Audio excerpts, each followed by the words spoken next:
Alors Léa, tu vas nous parler du boycott. Oui, parce qu'on en a un peu parlé cette semaine après la fusillade qui a tué 17 personnes dans un lycée de Floride. Une vaste campagne de boycott a été lancée. Alors envers qui? Envers les nombreuses entreprises qui entretiennent des liens étroits avec la NRA, le principal lobby des armes aux États-Unis. Et ça a plutôt bien fonctionné. Il y a déjà une dizaine d'entreprises qui ont officiellement pris leur distance avec le très puissant lobby. Mais en France, est-ce que c'est légal le boycott? Alors oui. Pratiquer le boycott est tout à fait légal et c'est encore heureux, ça veut dire qu'on a quand même le droit d'acheter ou de ne pas acheter les produits de notre choix. Mais l'appel au boycott, lui, peut être illégal en France, notamment s'il vise les produits d'une nation en particulier. Et il y a déjà eu plusieurs condamnations autour de la campagne nommée BDS pour boycott des investissements sanctions. Il s'agit d'un appel au boycott des produits israéliens pour protester contre l'État israélien et sa politique vis-à-vis de la population palestinienne.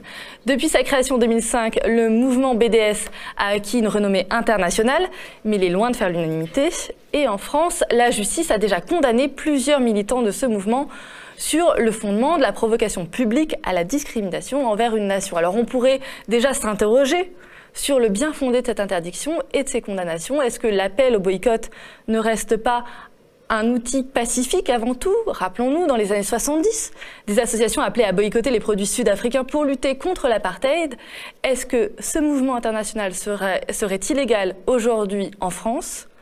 De fait, la France est l'un des rares pays au monde où l'appel au boycott pour critiquer la politique d'un État tiers est interdit. Et au-delà de ça, généralement, dans l'opinion publique, le boycott a mauvaise réputation ici en France. On a demandé à Olivier Estève, auteur d'une histoire populaire du boycott, si cette aversion était bien méritée.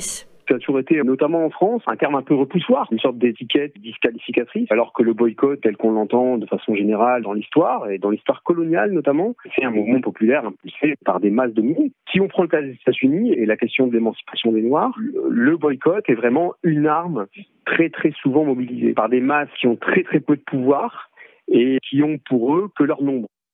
Donc, en fait, Léa, le boycott, c'est un peu l'arme des faibles contre les grands. Oui, dans l'histoire, on pourrait citer Martin Luther King, Nelson Mandela ou Gandhi. Le boycott a ponctué l'histoire de retournement démocratique et il a prouvé généralement qu'il était l'une des formes les plus efficaces de résistance civile. Sauf que ça marche pas à tous les coups. Oui, ce n'est pas une arme facile à utiliser par contre. Par exemple, il y a quelques mois, vous entendiez certainement parler du boycott lancé contre Lactalis. Plusieurs associations en appelaient à bouder la marque face alors à plusieurs choses. D'abord au scandale de contamination à la salmonelle, mais aussi vis-à-vis des conditions de rémunération très précaires des fournisseurs et pour ne rien gâcher face aux soupçons d'évasion fiscale. Et aujourd'hui, où en est-on? Eh bien, on ne sait pas bien et c'est précisément pour cette raison qu'il est difficile de réussir un boycott. Il faut d'abord rassembler suffisamment de monde autour de la cause et puis il faut tenir dans la durée. Est-ce que j'ai vraiment envie de me priver de ce soda, de ce fromage ou de ce restaurant? Est-ce que ça va changer quoi que ce soit? Mais toi, tu as découvert, Léa, une plateforme qui permet de dépasser un petit peu tout ça, il me semble. Oui. Ça fait presque 3 ans qu'elle existe, ça s'appelle iBoycott et la proposition c'est de lancer des campagnes collectives de boycott. Dans le fonctionnement, ça ressemble à une campagne de financement participatif, c'est-à-dire que tout le monde peut lancer une proposition, le porteur de boycott doit simplement exposer le problème à l'écrit, il faut aussi qu'il source ses propos et qu'il fixe un palier de participants à atteindre pour que l'entreprise soit ensuite contactée. Ensuite, c'est une période dite d'incubation. Ça veut dire que la campagne doit atteindre un premier seuil de 1000 participants pour être publiée officiellement sur le site. Et une fois qu'elle l'est, il n'y a plus qu'à convaincre des milliers de personnes de nous rejoindre en fonction du palier qu'on a fixé. Quand l'objectif est atteint, et c'est là que c'est très intéressant, on entame un dialogue avec l'entreprise. C'est-à-dire qu'elle peut proposer des solutions pour que le boycott s'arrête. En fonction de cette réponse proposée par l'entreprise, les boycottants vont pouvoir voter pour ou contre la levée du boycott. Du coup, c'est une sorte de moyen de pouvoir discuter, quoi. Oui. Alors, Levent Akar, le cofondateur de la plateforme iBoycott, parle d'un boycott bienveillant. On l'écoute. Le boycott bienveillant, c'est une invitation pour faire évoluer la marque, les pratiques de la marque, faire plus d'éthique. Typiquement, je prends un exemple, c'est un petit navire qui utilise des dispositifs de concentration de poissons. Et là-dessus, une campagne de boycott qui s'est menée pour leur demander d'évoluer vers des pratiques de pêche plus durables. Et ils ont fait une première réponse à un petit communiqué de presse, comme quoi la pêche c'est notre métier, sans pêche on met la clé sous la porte. Ça n'a pas convaincu la majorité des boycottants. Plus de 70% des boycottants ont maintenu leur boycott. Suite à cela, c'est monté jusqu'à 14 000 boycottants, où là la marque a réagi une deuxième fois, mais en mettant un processus pour changer complètement leur pratique de pêche, pour évoluer vers des pratiques de pêche plus durables. Et tous les 6 mois, ils ont fait un audit de la part de l'ONG Greenpeace.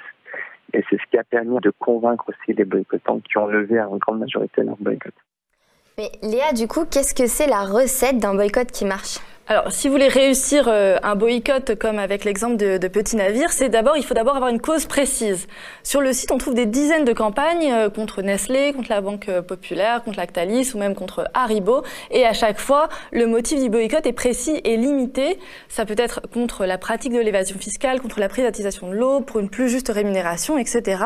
Mais c'est pas une bonne idée d'engager un boycott parce que, de façon générale, cette entreprise est ignoble, par exemple.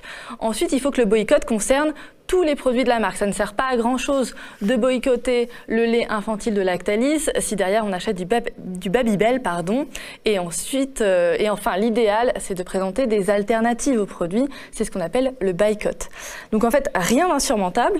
Anatole est étudiant en sciences politiques droit. Il a lui-même lancé une campagne contre McDonald's. Il nous raconte. J'ai commencé le boycott sur le plan personnel quand je me suis aperçu que dans mon porte-monnaie, j'avais un véritable pouvoir qui pouvait être exercé en dehors d'une urne. Et c'était le seul qui pouvait réellement exister dans une société de consommation. C'était donc mon porte-monnaie et l'utilisation que j'en avais. Donc j'ai commencé par le boycott de McDonald's. Ça, c'est la période d'incubation pendant laquelle 1000 personnes doivent apporter leur soutien et le rédacteur de la campagne a 1 mois pour recueillir ce seuil de 1000 boycottants. Donc puis on l'a eu plutôt assez in extremis vis-à-vis du délai de 1 mois.